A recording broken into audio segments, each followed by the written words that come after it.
Good morning, good afternoon. I'm currently in Chicago, and I very much appreciate and am honored by the invitation to provide the keynote lecture in regard to this important meeting. And the title of my lecture is The Need for Dose Optimization in Early Drug Development.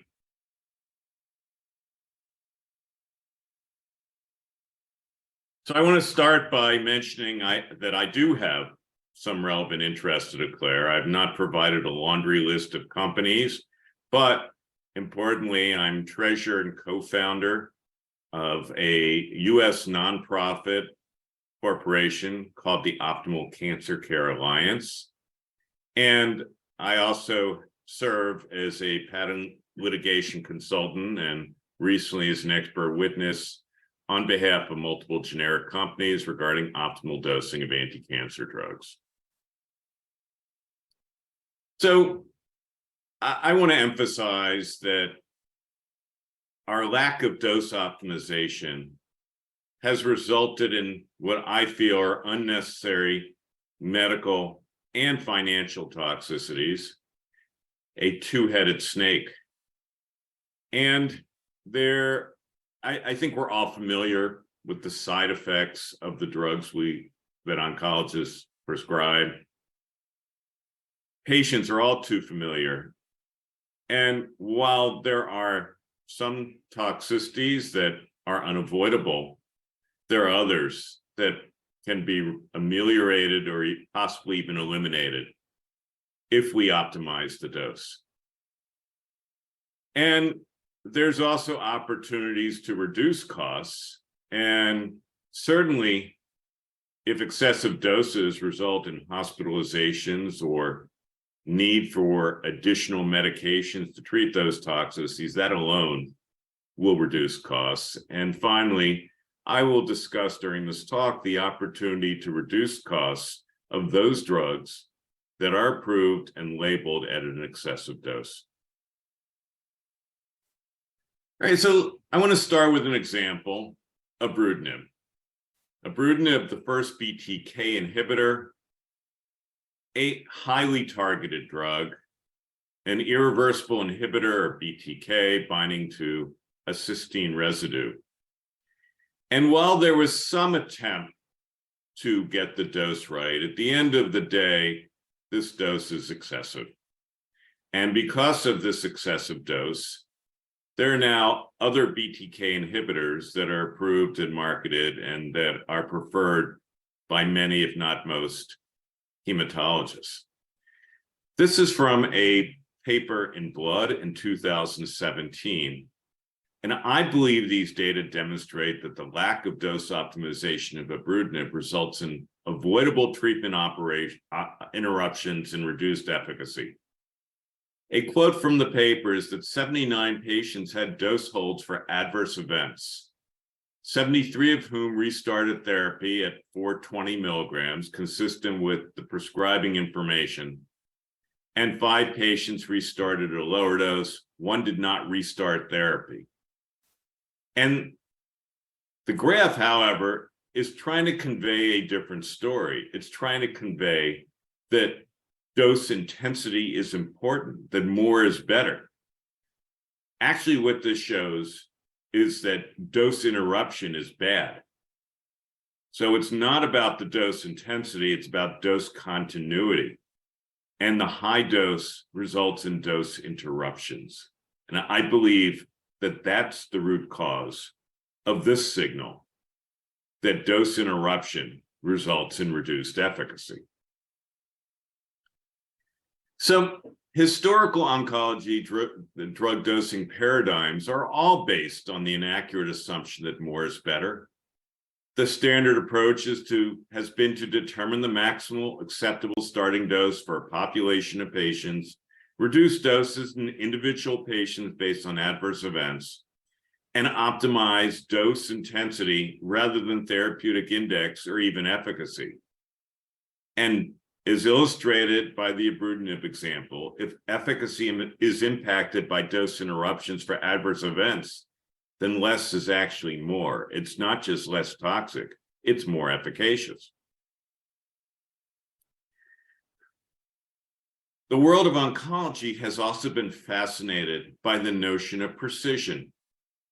We've seen this for decades in our approach to dosing, trying to precisely determine the patient's body surface area and precisely determine the dose for each patient, with some experts recommending therapeutic drug monitoring for modern drugs to get the dose absolutely right.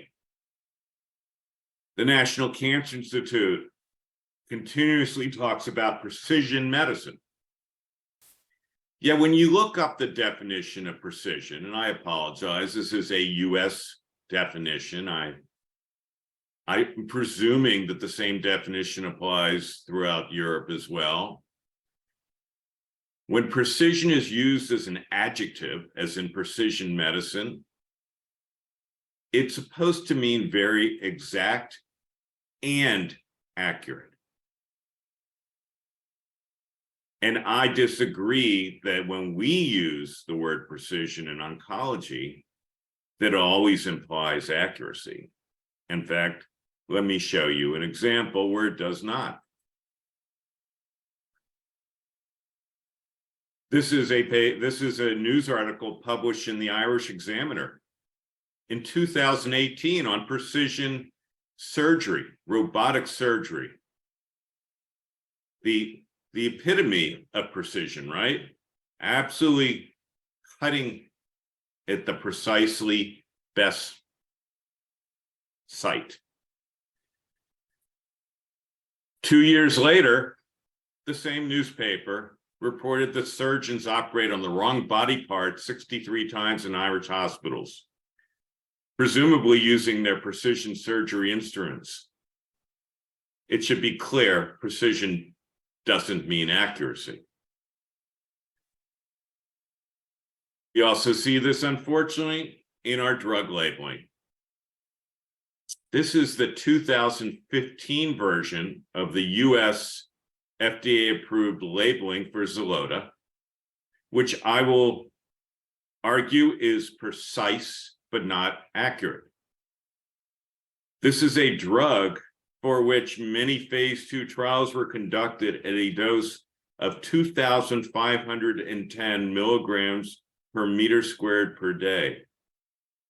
And the prescribing information tells you exactly how many 150 and 500 milligram tablets to take to achieve the label dose, here rounded, you might say, to 2,500 milligrams per meter squared per day in 2 divided doses. Clearly an attempt towards precision. This label was recently revised in the United States in December of 2022. And I would characterize the revised label as accurate but not precise. The recommended dosage of Xeloda is 1,000 milligrams per meter squared or 1,250 milligrams per meter squared, or presumably anywhere in between. And then the last sentence states, individualize the dose and dosing schedule of Xeloda based on patient risk factors and adverse reactions. So this is accurate but not precise. And unfortunately, we have sacrificed accuracy in the search for precision. So the potential benefits of using an accurate lower dose are reduction in the frequency and or severity of adverse events, improvement in efficacy, reduced treatment interruption due to adverse events, better patient adherence, not to mention reduction in cost, certainly reduction in the indirect cost of adverse events.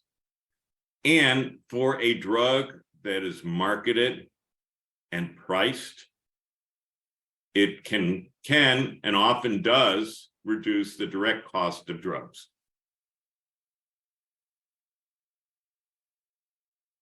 These are not new concepts. In 1994, the International Conference on Harmonization, a global tripartite regulatory group comprised of Europe, Japan, and the United States at the time, published this guideline on dose response information to support drug registration, the E4 guideline. This was adopted globally over the subsequent years. As a reminder as to how long ago 1994 was, this guideline was issued prior to Sweden voting in a referendum to join the EU. And if you were using the internet then, you were using Netscape Navigator. Now let's look at what this ancient guideline says. Dose response assessment should be an integral part of drug development. Completely black and white, the word integral. We use the word integral a lot in oncology, talking about integral biomarkers. This is fundamental to drug assessment, drug development. And we now finally in the United States have specific guidance in oncology, albeit a draft guidance, that was released in January of 2023. And this is the written document that encapsulates the concepts of FDA's Project Optimus and an effort to require dose optimization prior to drug approval. I think you'll be hearing more about this project and this document through the course of the meeting. And credit for this document goes primarily to Murat Shah and Stacy Short. And among others, this document cites E4.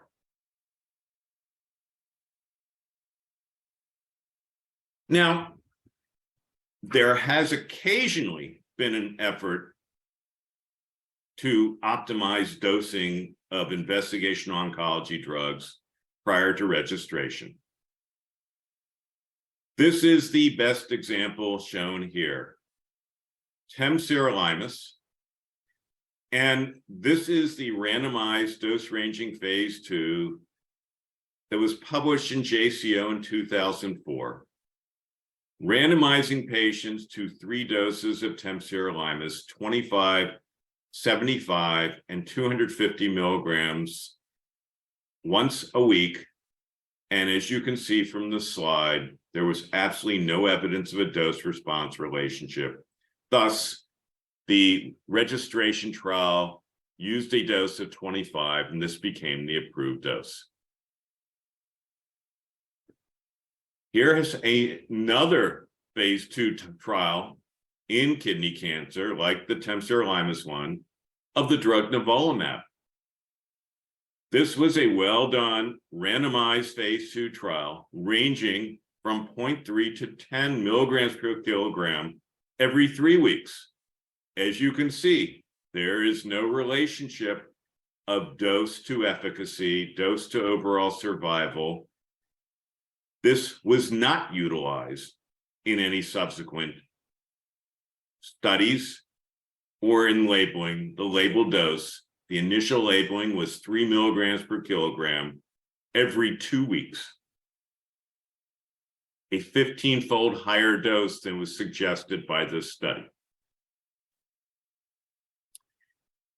And further evidence that that initial study was valid is evident from this study published in JCO just last year using low-dose nivolumab, 20 milligrams every 3 weeks for advanced head and neck cancer, chemotherapy alone versus chemotherapy plus nivolumab. A large improvement in survival, no evidence of toxicity. All right, so coming back to ibrutinib, what we see here is the pharmacometric memo, and the clinical pharmacology team leader was Julie Bullock, who is now at Certara, regarding ibrutinib. And this goes back to 2013, where FDA tried to ask the question as to what the right dose was of ibrutinib in CLL, and specifically addressed the question, is the proposed dose of 420 milligrams daily appropriate? And the FDA conclusion was no. The proposed dose is 2 to 4-fold higher than the lowest dose that resulted in maximum BTK occupancy and maximum clinical response, and told the company the sponsor should thus consider exploring lower doses in future development programs. A very prescient comment. So we need to refine and redefine our phase 1/2 strategy. The primary objective of phase 1 needs to be to determine a range of doses for a randomized dose-ranging phase 2 study, as exemplified by temsirolimus, and this is all spelled out in the new FDA draft guidance. The upper bound will clearly be constrained by toxicity. The lower bound should ideally be identified based on tumor-related biomarkers. These are not biopsy biomarkers of markers of unknown clinical significance and unknown analytical variability and unknown inter-individual variability, but biomarkers that we understand: radiographic tumor size, perhaps circulating DNA, perhaps serum biomarkers. The optimal dose needs to be defined on the basis of randomized evidence and a global assessment of dose, exposure, efficacy, toxicity relationships, with a focus on accuracy rather than precision. In other words, let's get it about right, not 3-fold or 15-fold higher than where we need to be. And specific methodology was also laid out in this effort, and I had the privilege of participating in this effort from the MDICT that was led by Leslie Seymour, and this was published in Annals of Oncology last year, Oncology Phase 1 Trial Design and Conduct, and it illustrates the approach, dose escalation cohorts, and eventually select 2 or more dose levels. I personally favor 3 for a randomized dose-ranging phase 2 trial to provide evidence of the dose-response relationship. If it's flat, there's no reason to use a higher dose. If there is a dose-response relationship, then the highest dose or an intermediate dose is going to be more appropriate if the toxicity is acceptable. I will also add that in the United States, the US Senate Appropriations Committee, in its appropriations for fiscal year 23, specifically for FDA, included a statement with the bill that was enacted asking the FDA to get involved in post-marketing dose optimization studies. And just to blow this up, the committee is concerned about the escalating costs, especially cancer drugs and biologics. This goes on to mention Project Optimus and acknowledge the work that was done there, and states the committee strongly encourages FDA to organize clinical trials in collaboration with academic medical centers and other federal agencies of marketed cancer drugs and biologics to assess whether dosing and frequency adjustments may decrease the cost of care and/or toxicities of treatment without compromising efficacy. We also recently published a paper in JCO. The first author is Garth Strobin from the University of Michigan, basically outlining how this can be done. I would encourage you to take a look at the paper, but it basically suggests that the US government can conduct such trials at no cost. It's basically a negative cost because of the high cost of drugs, which would be reduced in half the patients. And this is similar to an approach that has been piloted in Europe, described in this paper from the Netherlands by Van Am and Nijhoff, published in Annals of Oncology. The senior author is Gabe Sankey. I will add that the US FDA commissioner has also recently criticized insurers for doing too little on drug research, and our strategy offers an opportunity for private insurers to get involved in clinical trials. So in summary, toxicity-based dosing regimens are inappropriate for most modern oncology drugs. Precise dosing of most oncology drugs is unimportant. Randomized dose-ranging trials with reproducible biomarker endpoints such as tumor size are required to determine the optimal dose, and post-marketing dose optimization studies could be funded by payers since such trials have no or even a negative net cost. Thank you for your attention, and I hope we stop talking about both maximally tolerated dose and BSA-based dosing. Thank you.